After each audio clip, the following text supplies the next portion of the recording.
네, 감사합니다. 저희 오늘 함께 보실 말씀 이름이 뭐예요? 이름이 뭐예요? 그 무슨 한국의 아이돌 여가수들의 제목처럼 이름이 뭐예요? 라는 제목인데요. 오늘 본 말씀과 비슷한 해석을 한 적이 있거든요. 제가 한 작년에 그 호세아서 말씀을 가지고 호세아가 이제 결혼을 하는데 창기인 고멜과 결혼하고 그리고 자녀들을 두면서 그 이름에 담긴 사연이라고 해서 그 이름을 풀면서 그 호세아서를 통해서 하나님께서 이스라엘 백성들에게 무슨 말씀 전달하고자 하시는 말씀이 무엇이었는가를 본 적이 있는데 오늘 말씀도 그러한 방법과 비슷합니다. 왜냐하면 이 야곱의 이야기에 대해서 많은 분들이 잘 알고 있으리라 생각합니다. 그래서 요약할 것도 없이 그 명확한 부분들이 있지만 조금 요약을 해보면 이렇습니다. 야곱은 쌍둥이 형 에서의 장자권을 뺏었습니다. 그 형인 에서의 장자권을 팥죽에 팔고 그리고 축복 기도까지 가로채서 형이 무서워서 엄마가 이러다가 좀 가족이 어떻게 무너질 수도 있으니까 오빠네 집에, 레베카의 오빠네 집에 보내게 됩니다. 그래서 그쪽으로 도망을 치게 되죠. 그리고 거기서 살면서 결혼을 하게 됩니다. 결혼을 하게 되고 아이들도 낳게 됩니다. 그리고 우여곡절 끝에 다시 외삼촌 라반의 집을 떠나서 고향 땅, 형이 있는 그리고 엄마가 있는 그곳으로 다시 가게 됩니다. 그리고 그와 함께 무리들을 먼저 보내고, 그러니까 큰 무리들을 끌고 나왔죠. 식솔들은 물론이고 그리고 동물들까지 끌고 오게 됐던 것이죠. 그리고 먼저 보내고 그리고 야복에서 홀로 밤을 맞게 되고 거기서 밤새서 누군가와 씨름을 하게 되고 거기서 그 허벅지 그 뼈가 탈골이 되는 아픔을 겪게 되고 끝끝내 복을 받게 되고 야곱이라는 자신의 이름을 바꾸는 경험을 하게 됩니다. 이것이 오늘 본문 특히 야곱의 어떤 일대기면서 간결하게 보는 부분입니다. 이 오늘 본문은 재미난 요소들이 여러 가지가 담겨 있습니다. 그냥 듣기만 해도 이 사람이 뭔가 도망가고 또 결혼하고 이 안에서 또 다시 도망쳐서 고향집으로 가고 버라이어티한데 그 부분들을 조금씩 살펴보도록 하겠습니다. 야곱에 대해서 이미 많이들 알고 계시리라 생각을 합니다. 그렇다면 야곱에 대해서 어떤 이미지인가요? 라고 물으면 어떤 이미지를 떠올리시나요? 약삭 빠른 사람으로 생각되실 겁니다. 그리고 복을 받는 것이 어디 가서 복을 받는다면 만사 제쳐놓고 또는 누군가를 해하면서까지라도 그 복에 대한 집착이 있는 사람이란 걸 알 수 있습니다. 오죽하면 그의 이름을 지을 때 움켜진다라는 뜻을 주면서 이름을 지었겠습니까? 사실상 우리나라 실정에선 누군가 사람의 이름을 지을 때 동물의 이름도 아니고 사람의 이름을 지을 때 그런 이름을 짓는다는 건 상상할 수도 없죠. 저도 그렇지만 자녀들의 이름을 지을 때 이미 아이가 생겼다는 소식을 들으면 남자아이인지 여자아이인지도 모르지만 둘 다 이름을 지어놓죠. 어떤 의미로 이렇게 정해놓고 어떻게 살아갔으면 좋겠다, 어떤 인생이 됐으면 좋겠다 희망을 하면서 이름을 짓게 됩니다. 그런데 이 원시 시대, 이 야곱이 살던 그리고 그 전이나 후 그 원시 시대는 이름을 생긴 대로 짓습니다. 흔히 알고 있는 그 야곱의 형인 에서의 이름의 뜻이 붉고 털이 많다라는 뜻이죠. 그러니까 태어났는데 애가 털도 많고 붉긋붉긋한 거예요. 그러니까 이렇게 부른 거죠. 태어났는데 얘가 털도 많고 붉긋붉긋하네. 그래 부르기를 그렇게 부른 거예요. 우리말로 바꾸면 털도 많고 울긋불긋하네 이런 식으로 불렀는데 이거를 히브리 말로 바꾸니까 에서 이런 식으로 짧게 변하게 된 것이죠. 야곱을 보면 또 뻔히 알 수가 있죠. 발꿈치에 그 형의 뒷발꿈치를 잡고 나왔다고 해서 얘는 형의 발꿈치를 잡고 나왔네 해서 발꿈치를 잡고 나온 걔가 야곱 이렇게 된 것입니다. 그리고 성경에서 지금까지 그곳을 무엇이라 하더라 라는 부분이 가끔 있어요. 역사서나 이런 부분에 보면 지금까지 그곳을 무엇이라 하더라 라고 했던 것도 이것처럼 사건이 먼저 있었고 이름이 먼저 있었던 것이 아니라 사건이 생긴 거예요. 브니엘, 오늘 말씀해 보면 하나님의 얼굴. 그런데 야곱이 거기서 하나님의 얼굴을 봤다, 하나님을 경험했다. 그래서 거기가 브니엘로 계속 돼서 만약에 나중에 뒤에 보면 그것을 여지까지 브니엘이라 하더라. 이렇게 고대는 이름을 지었던 것이죠. 이름이 먼저 있었던 것이 아니고 뜻이 먼저 있었던 것이에요. 그리고 그 사건이 먼저 있었던 다음에 그 사건을 기억하기 위해서 이름을 싹 입히는 것이죠. 우리나라도 옛날에는 이름을 좀 막 지었잖아요. 흔히 이제 개똥이라든지 또는 뭐 못난이라든지, 어떻게 못난 사람이 어디 있겠어요? 못난 이런 식으로 막 지었는데 그거에 비하면 야곱, 그리고 움켜진 자, 이렇게 좀 나쁜 이름 같지는 않아요. 그런데 야곱은 그가 태어날 때 그 모습만 가지고 움켜진 자 해서 야곱이라고 이름을 지어졌지만 그 습성을 계속 가지고 살았습니다. 후에도 계속해서 이 움켜쥐는 습성을 버리지 못한 것이죠. 형에게 장자권까지 빼앗았고 아버지에게 형이 받아야 할 축복 기도를 빼앗았습니다. 그로 인해 상속권을 고스란히 야곱이 받게 됐죠. 아브라함이, 그러니까 야곱의 그 이삭의 아버지 아브라함은 굉장히 부자였죠. 그러니까 이삭도 부자였겠죠. 이삭이 그렇게 흥청망청하게 산 인물이 아니니까 그 다음에게 줄 것도 굉장히 많이 있겠죠. 이런 그의 이름 같은 그 성격이 바뀌지가 않았습니다. 여태 살면서 바뀌지가 않았습니다. 그러나 오늘 본문의 장소에서 그는 인생에 매우 커다란 계기를 맞게 됩니다. 야복 강가에서, 오늘 본문에 나오는 야복 나루터에서 야곱은 그의 일행을 모두 강 건너 보냅니다. 부인들까지, 짐승들 먼저 보내고 형에게 보낼 것을 먼저 보내고, 그리고 마지막 그 후발대로 그 자식들과 부인들을 보내고, 그리고 자기는 야복강 나루에 혼자 앉아서 밤을 맞게 됩니다. 거기서 야곱은 절체절명의 사투를 벌입니다. 절체절명, 몸이 끊어지고 목숨이 끊어지는 그 순간까지 사투를 벌입니다. 여기서 주의 깊게 볼 것은 바로 이 야복이라는 뜻입니다. 야복이라는 뜻, 비워짐, 씨름하다, 싸움하다라는 뜻을 가지고 있습니다. 그러니까 이 야곱의 상황을 순 우리말로, 우리 그 성경에 보니까 뭐 움켜진 자라고 바꾸면 좀 그러니까 히브리어 그대로 야곱이라고 했는데, 이거를 좀 풀어서 설명하면 이렇습니다. 움켜쥐고 약탈하는 자가 야곱을 뜻하는 것이죠. 움켜쥐고 약탈하는 자가 야복강, 비워짐 강가에서 자신의 소유를 모두 강 건너로 보내고 홀로 밤을 맞았다. 이렇게 이해가 되겠죠. 이렇게 보니까 왜 야곱이 절체절명의 싸움을 하고 있는지 볼 수가 있어요. 모든 것을 다 떠나보내고 자신은 움켜쥐는 자인데 그것이 다, 자신의 움켜진 소유가 다 떠나가 버렸죠. 그리고 거기서 홀로 밤을 맞으면서 자신을 비울 수밖에 없는 강가에 있게 된 것입니다. 그러나 이곳에서 비워지기 시작합니다. 실제로 모든 소유를 강 건너 보내고, 사람들도 보내고, 물건들도 보내고, 그러나 그 보낸 물건들, 사람들을 내가 다시 만날 수 있겠다라는 장담도 할 수 없습니다. 야곱으로서는 알 수가 없는 그 순간입니다. 우리가 야곱의 상황에 감정이입을 해보면 몹시도 걱정되고 어쩌면 무서울지도 모릅니다.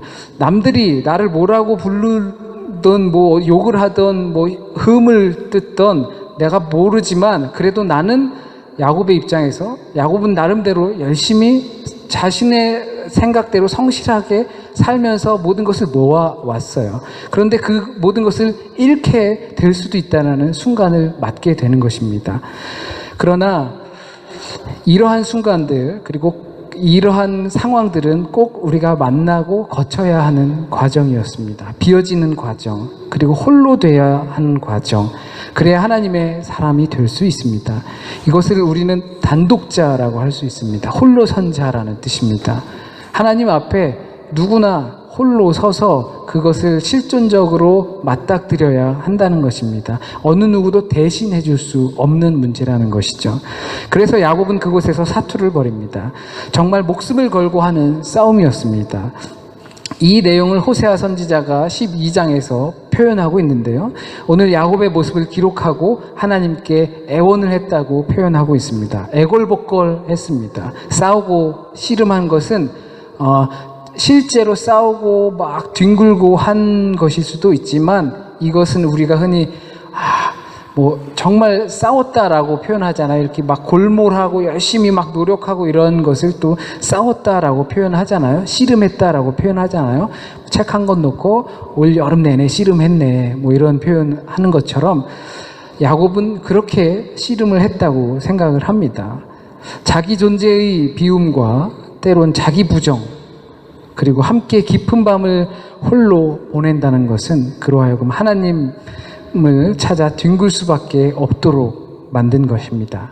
이러한 시간은 찾아올 수밖에 없습니다. 그리고 누구나 만나야만 합니다. 단순히 물질적인 소유들이 손을 떠났기 때문이 아닙니다. 지금까지 움켜쥐는 자로서 살았던 야곱은 그것을 돌아보는 회환의 시간이 필요한 것입니다. 야곱에겐 그 시간이 꼭 필요했습니다. 특히 야곱에겐 그랬습니다. 어쩌면 우리도 마찬가지입니다. 나를 둘러싸고 있는 수많은 것들, 나라고 일컬어지는 것들, 우리 이름을 부를 때 떠오르는 수많은 이미지들, 그것들을 돌아보아야 합니다. 비울 것이 있으면 비워야 합니다. 변할 것이 있으면 변해야 합니다. 그런데 꼭 이런 상황은 야곱과 같이 무언가 절체절명의 순간에 찾아옵니다. 만약에 그 순간에 이러한 것을 해야 하는데, 나를 비우고 그리고 나를 부정하고 하나님 앞에 단독자로서 서야 하는데 이 순간을 회피한다면 변화도 없고 비워지는 상황도 나타나지 않습니다. 그렇다면 하나님의 복도 없다는 것입니다. 우리가 선 곳이 야복 강가입니다. 그래서 하나님과 씨름하는 때가 찾아와야 합니다. 그리고 나를 부정하고 나를 비워야 하는 순간이 찾아옵니다. 야곱은 그렇게 밤새 씨름을 하다가 허벅지 관절이 탈골되는 상황에 이릅니다. 결국엔 야곱과 씨름하던 그 한 사람이 야곱을 꺾지 못해가지고 날이 밝아오니까 나 좀 보내다오라고 말을 합니다. 이 부분은 조금 주의 깊게 생각해 봐야 합니다. 창세기에선 야곱이 어떤 사람과 싸운 것으로 나오는데 그것은 분명 자기와 같은 사람은 아니라는 것입니다. 어떤 사람이 와서 싸웠는데 그 사람이 날이 밝아서 나를 보내달라 하는 것은 어떤 영적인 존재라는 것이죠. 흔히 문학적으로 표현하면 날이 밝았을 때 가는 건 좀 나쁜 영이잖아요. 근데 이 부분을 호세아서 12장과 함께 비유해서 하면 천사와 싸웠다고 합니다. 어쩌면 그 신비한 존재와 싸워서 이겼다고 또 합니다. 그러니까 야곱의 이 기록은 후대에 이스라엘 백성들에게 전파되었던 그 내용대로 보는 것이 좀 편하리라 생각됩니다. 야곱이 다리를 절었다고 하는데 천사와 싸워서 져서 결국엔 천사가 이기지 못해서 꺾을 때 야곱의 다리를 쳤다고 하는데, 그 부분에 있어서 33장 우리가 바로 다음 장을 보게 되면 에서를 야곱이 만나게 되죠. 그리고 가족들을 만나게 됩니다. 그런데 그 만난 동생 야곱 정말 오랜만에 본 것이죠. 오랜만에 봤는데 야곱이 다리를 절었다고 표현되어 있지 않아요. 그러니까 정말 오랜만에 봤는데 동생이 다리를 절고 있으면 무슨 일이냐, 또 부인들이 여보 밤새 무슨 일이 있었어요 라는 이러한 내용들이 지금 들어가지 않을까 생각되는데, 그러한 표현이 나오지 않았다는 것은 이것이 실제적인 씨름을 인한 탈골 상황이라기보다는 어쩌면 그의 야곱에게 주고자 하는 그 하나님의 메시지와 같다고 볼 수 있습니다.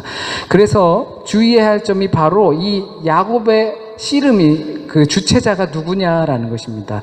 야곱과 씨름한 그 주인공이 누구냐라는 것이고, 누가 야곱에게 씨름을 걸었냐라는 것입니다. 야곱이 누구를 불러서 씨름한 것이 아니라 누가 오더니 그에게 씨름을 걸었고 시비를 걸었다는 것입니다. 야곱을 찾아와 씨름을 걸은 것입니다. 그러니까 야곱이 하나님을 자신의 상황으로 끌어들인 것이 아니라 하나님이, 그러니까 천사가 야곱을 찾아와서 그를 불러서 씨름한 것입니다. 왜냐하면 야곱이 여전히 자신의 존재 양식대로, 자기 이름대로 움켜쥐고 훔치고 속이고 이러한 것들의 속성을 버리지 못하고 있기 때문입니다. 그래서 그런 그의 의지를 꺾었다는 의미로 그의 허벅지 관절이 탈골되는 상황을 만든 겁니다. 야곱이라는 이름과 그의 인생에 담겨 있는 그것을 꺾기 위한 씨름인 것입니다. 야곱은 그 씨름에서조차 지지 않았습니다. 절대 자신을 꺾지 않았습니다. 오히려 더 욕심을 내서 포기하지 않았습니다.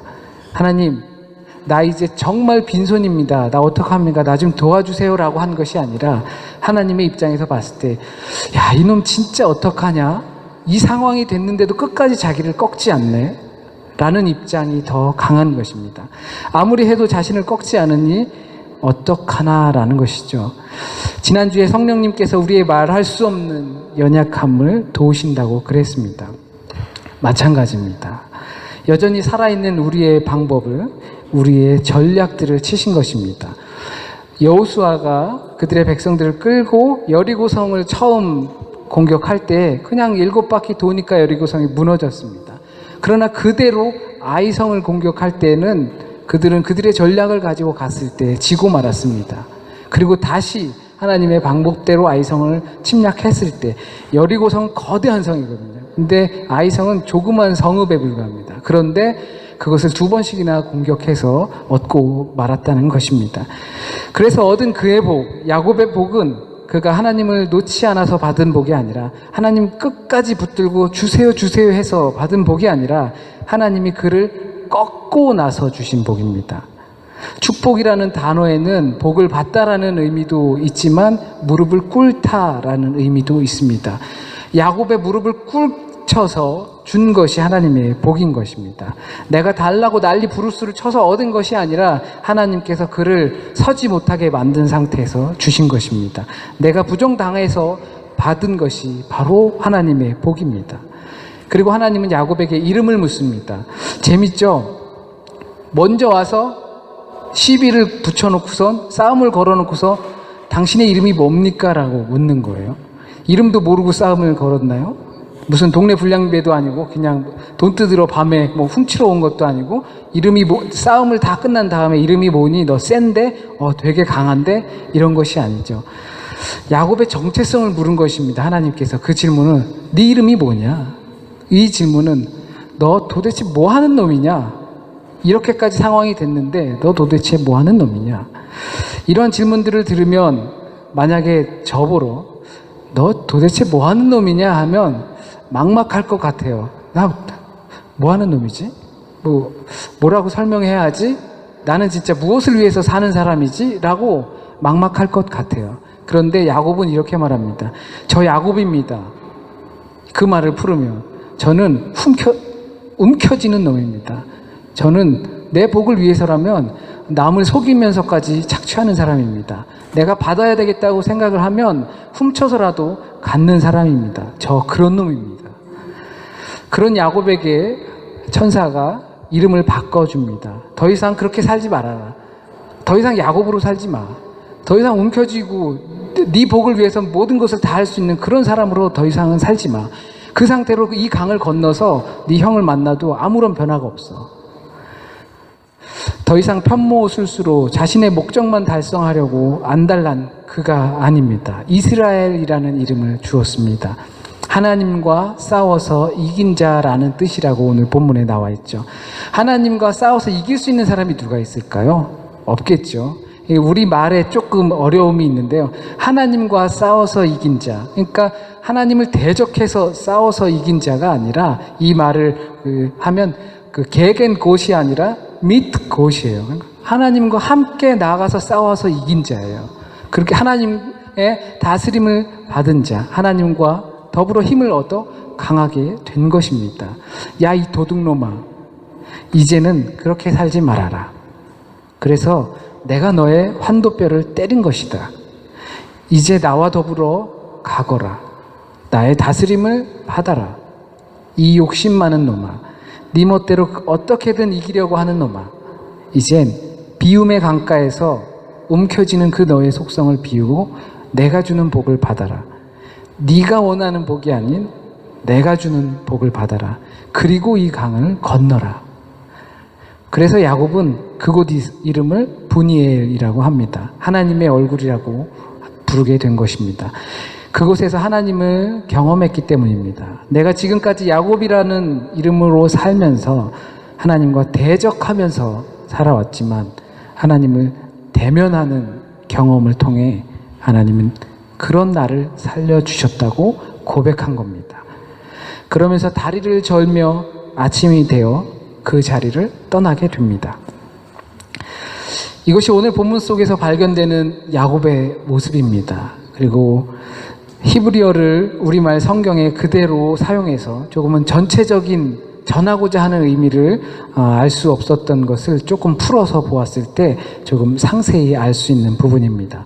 훔치고 움켜쥐는 자가 이제는 비워지는 그 자리에서 홀로 밤에 남게 된 그 자리에서 하나님은 그에게 시비를 걸어오시고 여전히 훔치고 움켜쥐려는 그 속성을 꺾지 않는 그에게 강압적으로 꺾어 손털게 하시고 지금까지 살아온 그의 정체를 하나님과 더불어 강해지는 자로 그 정체를 바꾸게 됩니다. 우리에게도 이런 일이 찾아옵니다. 이러한 상황이 찾아옵니다.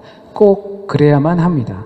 그래야 하나님의 사람, 하나님의 용도로 변경될 수 있기 때문입니다.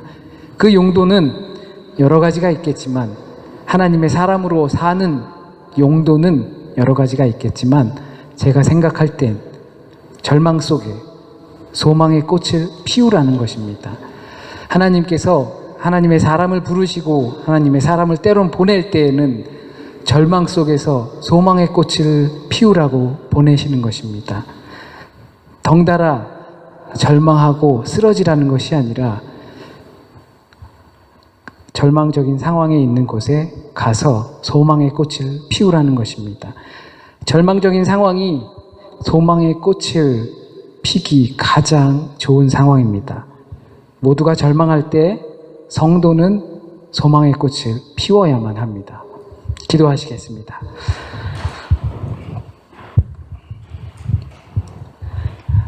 하나님, 우리 고백할 수 있도록 인도하여 주십시오. 용기가 필요합니다.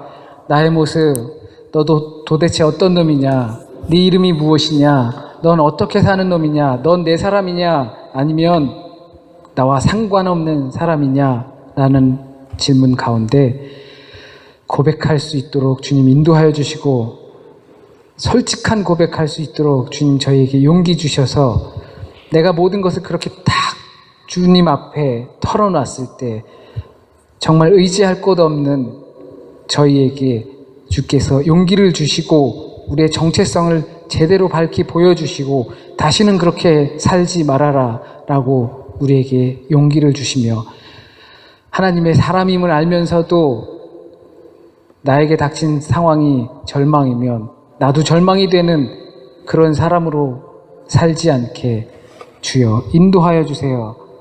절망이 있는 곳에 가서 소망의 사람이 되게 하여 주세요.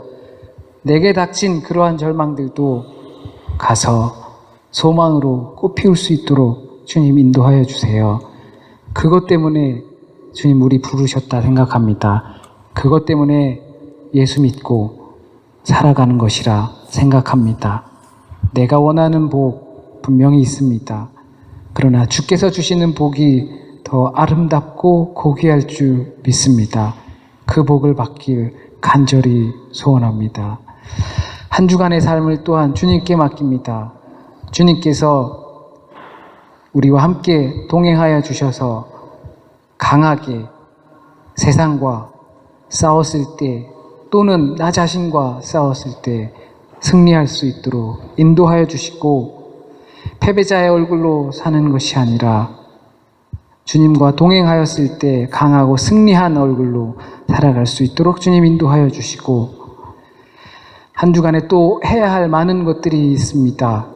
주님 하나하나 정돈된 마음으로 정리하며 또 해결해 나갈 수 있도록 주여 인도하여 주세요. 행여나 잘못 전해진 말씀이 있다면 주의 말씀, 주님의 뜻에 맞는 것만 우리의 마음에 남게 하여 주시고 그것으로 또 한 주간 살아갈 수 있도록 인도하여 주세요. 예수님의 이름으로 기도드립니다. 아멘.